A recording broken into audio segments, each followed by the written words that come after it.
Hi everyone, this is our channel Around My Story. Please like, share and subscribe. Eu sou viciada em comida e sofro muito com isso. Preciso de ajuda, já tentei parar, mas eu falho toda vez. Hambúrguer. Quem consegue parar de comer hambúrguer? Especialmente com molho barbecue. Não me importo com esse tipo de vício, mas estou colocando os carros na frente dos bois. Sou Patrícia, 15 anos de idade, moro com meus pais e meu irmão. Eu levo uma vida pacata, sem interesses ou hobbies, exceto por comer demais. A comida é minha amiga leal, ela nunca me deixa. É minha parceira, minha alma gêmea, mas isso tem efeitos colaterais traiçoeiros. Um lado negro, se quer saber. Ele me impede de ter uma vida saudável, me rouba energia para brincar e me faz dormir excessivamente. Eu preferia estar em casa com um grande saco de batatas fritas do que me exercitar. Minha alma gêmea me traiu feio recentemente, no último dia de ação de graças na casa da minha avó. Ela mora em um estado próximo, era uma médica inteligente e uma grande cozinheira também. Ela faz comidas deliciosas. Aquele dia, ela preparou um peru marinado com castanhas e outros ingredientes secretos. O gosto era magnífico, como se tivesse caído do céu. Eu me sentia como se estivesse em uma guerra que não tinha como vencer. Eu comi. Não sei porquê, mas não conseguia me controlar. Ataquei o peru como se fosse o último do planeta.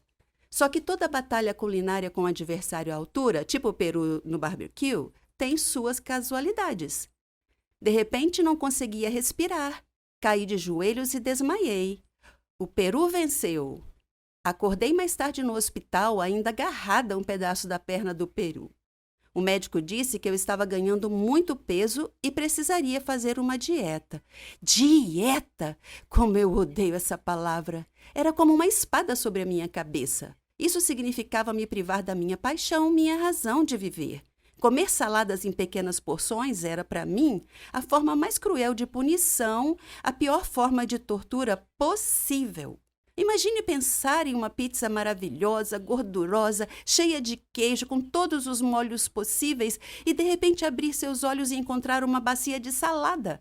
Mas eu tinha chegado a um limite na minha vida. Um dia, meu irmão estava brincando na rua, enquanto eu estava sentada em casa, olhando fixamente para um pedaço de cheesecake, parado lá, me tentando a comê-lo. Eu me esforcei muito para resistir, mas no final sucumbi e devorei o bolo como um animal selvagem. Logo depois, comecei a ficar tonta, mas não tinha como pedir ajuda. Daí desmaiei de novo e fui levada ao hospital. Enquanto estava meio inconsciente, eu ouvi o médico dizer: "Ela precisa parar de comer ou ela vai morrer." Pensei comigo mesma: "Uau! Morrer?" Então tomei minha decisão lá mesmo. Decidi lutar uma nova guerra, a guerra contra meu apetite. No caminho de volta para casa, disse a meu pai que queria ir ao nutricionista. Ele ficou feliz de ouvir aquilo. Mais tarde, na clínica, a médica nos recebeu e me disse como superar meu fetiche por comida. Ela me passou uma dieta com um cardápio cheio de comidas saudáveis. Eu me convenci que era possível vencer essa guerra, só tinha que ser paciente e perseverar. Eu me ative à dieta, passei a me exercitar. Meus pais me deram todo o apoio. Eu estava entusiasmada. Totalmente posso fazer isso. A semana passou rápido e eu não vi a hora de ver a médica e ter boas notícias. Quando a médica me pesou e disse que meu peso não havia mudado, meu mundo caiu. Ela me olhou e perguntou como era possível. Disse a ela que não sabia que estava seguindo a dieta direitinho, apesar do esforço tremendo da minha parte. Mais uma semana se passou e voltei à médica. Os resultados foram os mesmos. Ela disse: "Patrícia, você tem certeza que está seguindo a dieta que te prescrevi?" Eu disse sim. Ela se sentou pensativa, então me disse, meio perplexa: "Isso é estranho, seu peso está aumentando e não diminuindo." Essa notícia inesperada me deixou confusa. Outra semana se passou, nada de novo. A médica ficou impressionada. Voltei para casa abatida e meu pai me perguntou o que havia de errado. Quando contei, ele riu. "Você acredita nisso?" Meu pai riu na minha cara. Fiquei furiosa. Ele gesticulou um pedido de desculpas e então me disse que a culpa era minha. Não entendi nada. O que ele estava falando? Ele me disse que eu andava dormindo até a geladeira todas as noites e comia tudo que estava à vista. Eu não conseguia acreditar. E ele disse: para de agir como se você não soubesse disso. Você devia estar acordada. E eu respondi: não, pai, não estou fingindo. Eu realmente não sabia que andava dormindo e comia durante o sono.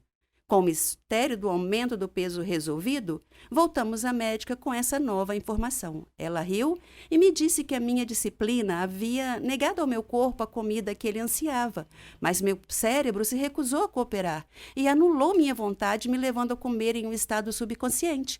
Ela me disse para não me preocupar, pois ia cuidar disso. Então, com o auxílio dela, o apoio da minha família, senti que poderia finalmente vencer esta guerra.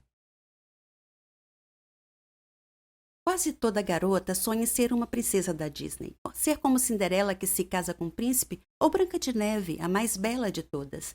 Minha história é algo parecido, mas contos de fadas geralmente têm um final feliz, certo? A minha, no entanto, bem, vou deixar que você faça seu próprio julgamento. Meu nome é Rona, tenho 17 anos. Vivo com meus pais e minha irmã Celina. Na escola eu era como uma princesa. Eu adorava meus amigos e eles me adoravam. Eu me destaquei em tudo o que fiz na escola. Era a melhor cantora, eu era atlética e praticava todos os esportes. Minha única falha era meu cabelo, que era muito crespo e feio para o meu gosto. Acho que o cabeleireiro chamava de cacheado, mais para confortar pessoas como eu. Mas crespo não é cacheado, não no meu dicionário. Reconheço que parecia atrativo em algumas pessoas, mas o visual mais arrebatador para mim é o cabelo longo e liso. O adorável cabelo liso pode deixar qualquer garota bonita, mesmo se ela não tiver traços bonitos. Oh, como eu invejava algumas garotas na minha escola com seus cabelos longos e sedosos. É claro, minha princesa da Disney favorita era Rapunzel. Nos meus sonhos eu era sempre ela. Na minha opinião, ela era a mais linda princesa do universo Disney. O sofrimento que ela passou para depois receber o que merecia, sem mencionar seu cabelo sedoso e brilhante, o jeito que ele brilhava à luz do sol, que eu não daria para ter um cabelo como aquele. Tentei de tudo para melhorar meu cabelo. Eu lavava com shampoo, mas ele ficava fofo, igual a um pelo de um lulo da Pomerânia. Você já deve ter visto um. Eu usava creme de alisamento, mas então parecia uma estrada pavimentada com melaço derramado por toda parte. Tentei chapinhas, mas elas também não ajudaram. Não ria de mim. É a pura verdade. Todos os dias eu sonhava em ter um cabelo liso. Um dia, vi uma propaganda enquanto conversava com minhas amigas. Mencionei um centro de pesquisa da ciência da beleza e disse que alguns cientistas haviam descoberto um novo produto que não importava a quantidade de frizz ou cachos, transformaria o cabelo em liso e sedoso em poucos minutos. O centro precisava de voluntários para testar o produto na frente de um público. E eu pensei, uau! Meu sonho pode se realizar e ainda vou ficar famosa. Eu me inscrevi imediatamente. Fui escolhida entre 3 outras garotas. Estava um pouco preocupada porque minha experiência havia ensinado que as coisas nunca saem do jeito que nós planejamos, mas eu dizia a mim mesma que era um produto simples. O que poderia dar errado? Pesquisei sobre o cientista que ia conduzir o experimento. Ele era famoso na sua área. Seu nome era Wilfred Johnson. Eu cheguei no estúdio onde o teste seria conduzido. Eles já estavam me esperando. O Sr. Johnson parecia um cientista de desenho animado, com cabelo desgrenhado e um jaleco branco enorme e óculos tipo Harry Potter. Acho que você entendeu. Ele me explicou como o produto funcionava e me garantiu que tudo sairia bem. Claro, certo. Como se eu nunca tivesse ouvido isso antes. No entanto, seu discurso empolgado me deixou animada. Então veio aquela papelada legal, as isenções de responsabilidades para o caso de efeitos colaterais que pudessem ocorrer devido ao uso do produto de beleza. E eu assinei tudo. Ele viu que eu parecia preocupada e hesitante, então tentou me tranquilizar, dizendo que se tratava de uma rotina típica de ensaios clínicos. Eu continuei preocupada, mas decidi seguir em frente mesmo assim. Eu convidei minhas amigas para assistirem ao experimento. Parecia mais uma grande conferência. Além do Mr. Johnson, havia jornalistas, fotógrafos e outros 2 médicos na sala. O Sr. Johnson explicou sobre o produto ao público. Eu fiquei fora do palco, esperando para ser chamada. Finalmente, eles estavam prontos e fomos chamadas ao palco, onde nos sentamos em suas cadeiras de cabeleireiro. Algumas cientistas misturaram uma variedade de líquidos coloridos em frascos de laboratório em uma mesa próxima do palco. Depois disso, o Sr. Johnson encheu um frasco de spray com a mistura e se aproximou de mim. Ele sussurrou no meu ouvido que meu nome entraria para a história. Então ele borrifou meu cabelo com o elixir mágico que os cientistas prepararam minutos atrás. Eu esperei nervosamente, então, lentamente, meu couro cabeludo sentiu uma sensação de ardor, como se tivesse sido mordido por uma centena de formigas de uma vez. Mas eu estava com vergonha de mencionar isso, então a dor diminuiu e um milagre aconteceu. Meu cabelo se alisou, exatamente como o Sr. Johnson prometeu que aconteceria. O público aplaudiu entusiasmado. O poderoso aroma de sucesso na obtenção de dinheiro impregnou a atmosfera da sala. Toquei o meu cabelo e não pude acreditar como estava maravilhoso. Continuei acariciando e acariciando, tão macio, tão sedoso, tão reto e suave. Fiquei super feliz. O Sr. Johnson se aproximou do microfone, segurando o produto na mão e estava prestes a falar quando o público suspirou. Eles estavam olhando na minha direção. O Sr. Johnson se virou e olhou para mim também. Meu cabelo, de repente, começou a crescer em uma taxa fantástica. Foi ficando cada vez mais longo até eu ficar exatamente como Rapunzel. Eu gritei em estado de choque. O Sr. Johnson correu e pediu ajuda. Meu rosto ficou pálido e eu desmaiei.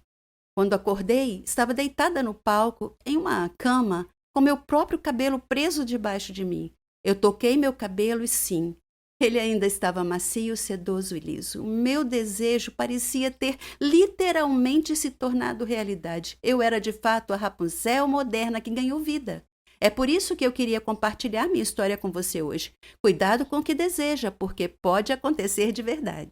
Uma coisa legal sobre o sucesso é ver todos seus amigos e família tão orgulhosos de você e suas conquistas. Esse respeito mútuo e apreciação é sobre o que a amizade significa. Minha história é sobre sucesso e amizade também, quando dois amigos se tornam incompatíveis e não mais uma mão na outra. Meu nome é Cherry e eu tenho 21 anos de idade.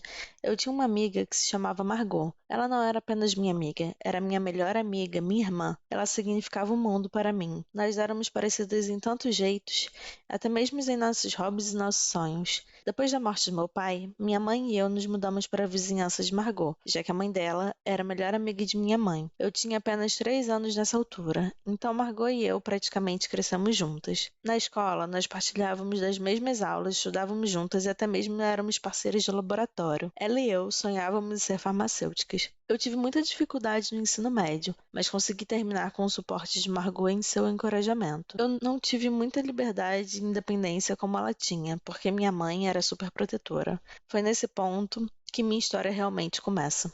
Quando eu decidi começar a faculdade de farmácia, Margot me perguntou por que eu escolhi esse curso. E eu disse a ela que meu pai morreu de uma doença maléfica que não tinha cura. Então, era meu sonho achar a cura para essa doença e salvar vidas. Eu estudei muito e concluí com sucesso minha faculdade de farmácia. Margot estava muito feliz por mim e ela prometeu me manter focada na descoberta para a cura da doença fatal que meu pai teve, que eu procurei tão apaixonadamente. Eu pedi a ela para estar ao meu lado o tempo todo e ela estava feliz de fazer isso. A faculdade de farmácia era internacional, fora do meu país. Eu seria independente e livre do controle excessivo da minha mãe. Francamente, eu busquei por isso. Margot e eu encontramos um lugar para ficar próximo à faculdade. Um jovem albergue com um grupo de garotas de diferentes países. Diferente de mim, Margot teve a habilidade de fazer facilmente amizade com elas. Nossos estudos não eram fáceis no começo, mas nós trabalhamos muito. Eu estava tão animada em me aprofundar na minha pesquisa e em aprender o máximo que conseguisse. Eu perguntei aos instrutores e médicos constantemente para expandir o meu conhecimento. Esse era o meu conheço e Margot me acompanhou durante todo o tempo. Eventualmente, nós graduamos na faculdade e começamos a nossa carreira. Eu comecei em uma companhia farmacêutica, enquanto ela começou em outra. Nós éramos agora, de algum jeito, competidoras. No preparo para minha pesquisa privada, eu aluguei um flat próximo à minha empresa. Margot fez o mesmo, próximo à empresa dela. Ela estava sempre me perguntando como minha pesquisa estava indo. Ela sabia que eu estava tentando desenvolver um antibiótico para curar a doença do meu pai, mas não era fácil, porque a imunidade do corpo humano atacava os antibióticos e destruía antes que pudesse destruir as células da doença. Eu tinha descoberto uma substância neutra que o sistema autoimune não iria atacar, então a droga poderia penetrar no corpo longe o suficiente para encontrar e destruir as células da doença via interações químicas. Minha primeira pesquisa foi rejeitada, mas eu continuei tentando, e em cada tentativa eu descobri algo novo. Durante esse tempo, Margot também estava ocupada com seu trabalho. Um dia, ela me ligou. Ela estava chorando porque havia sido demitida de seu trabalho. Eles a acusaram de ter roubado uma pesquisa importante. Eu lhe disse que ela era tão profissional no seu trabalho que ela não deveria ficar triste, que deveria tentar um emprego na minha empresa. Eu disse a ela que eu a recomendaria para o meu coordenador. Ela me abraçou e me agradeceu demais e falou: "Você é realmente a melhor amiga de sempre, Cherry." No dia seguinte, eu disse ao meu coordenador sobre Margot e lhe disse que ela estava à procura de um emprego e estava aguardando do lado de fora. Ele a entrevistou e lhe deu um trabalho. Eu estava tão feliz agora que ela e eu trabalhávamos na mesma empresa. Margot continuou perguntando sobre minha pesquisa. Eu dava ocasionais atualizações. Eu estava hesitante para lhe dizer muito, mas novamente, ela era minha melhor amiga, além de tudo, então eu a convidei para minha casa para falar sobre minha pesquisa. Margot não ficou tão feliz como eu achei que ela estaria em ouvir sobre o meu projeto, mas eu imaginei que fosse porque ela foi despedida recentemente. Minha pesquisa pessoal tomou meu tempo completamente. Era até mais importante que o meu trabalho. Um dia, quando apareci no trabalho, meu chefe falou que eles não precisavam mais de mim e eu estava livre para ir embora. Demitida. Eu estava chocada e perguntei por quê. Ele disse que eu estava gastando muito tempo em casa realizando a minha pesquisa e pouco tempo no trabalho. Disse que tinha enviado muitas cartas para minha casa dizendo que deveria voltar ao trabalho e eu não havia respondido a ele e que falhei para voltar ao trabalho. Ele disse que minha colega de casa, Margot, havia recebido as cartas no meu lugar e havia prometido entregá-las a mim. Eu estava em choque. Ele disse que ela nunca havia dito nada. Voltando a casa, eu confrontei Margot e perguntei por que ela não me entregou as cartas do meu chefe, como ela havia prometido a ele que faria. Ela agiu com justificativa e disse que ela havia recebido as cartas, mas andava tão ocupada que ela colocou elas de lado e esqueceu das cartas. Eu a perdoei, mas senti que ela não estava sendo completamente honesta comigo. Eu apaguei tudo isso e disse a ela que ser demitida iria deixar meu tempo todo livre, então eu poderia dedicar mais tempo na minha pesquisa. Dias depois, Margot me ligou e me chamou para celebrar com ela, e eu perguntei qual ocasião era. Ela disse que teve uma promoção e ficou com o meu lugar de trabalho, meu emprego anterior. Eu estava feliz por ela, mas ao mesmo tempo senti que havia algo errado com essas circunstâncias que parecia estar crescendo. O tempo passou e meu experimento finalmente encontrou sucesso. Eu havia sucedido em encontrar um remédio que destruíra as células da doença. Eu estava na Lua. Meu pai estaria tão orgulhoso de mim. Eu liguei para Margot e disse sobre a minha descoberta. Ela disse: "Oh, Cherry, você conseguiu, você descobriu a cura." Eu lhe disse que planejava apresentar minha descoberta para outra companhia farmacêutica em breve, uma melhor que a minha empresa anterior, que havia me demitido. Ela agiu feliz por mim, mas havia ficado um estranho olhar em seu rosto. Eu me senti com sono e disse boa noite. Ela disse que ficaria mais um pouco, então eu apenas fui dormir. Quando acordei na manhã seguinte, eu encontrei minha área de pesquisa em uma confusão e meus dados de pesquisa haviam desaparecido. Eu acordei Margot e disse a ela que alguém havia roubado minha pesquisa na noite anterior. Ela disse: "Isso não é possível. Quem mais sabia da sua pesquisa além de você e eu?" Eu disse: "Talvez fosse meu gerente anterior. E talvez ele tinha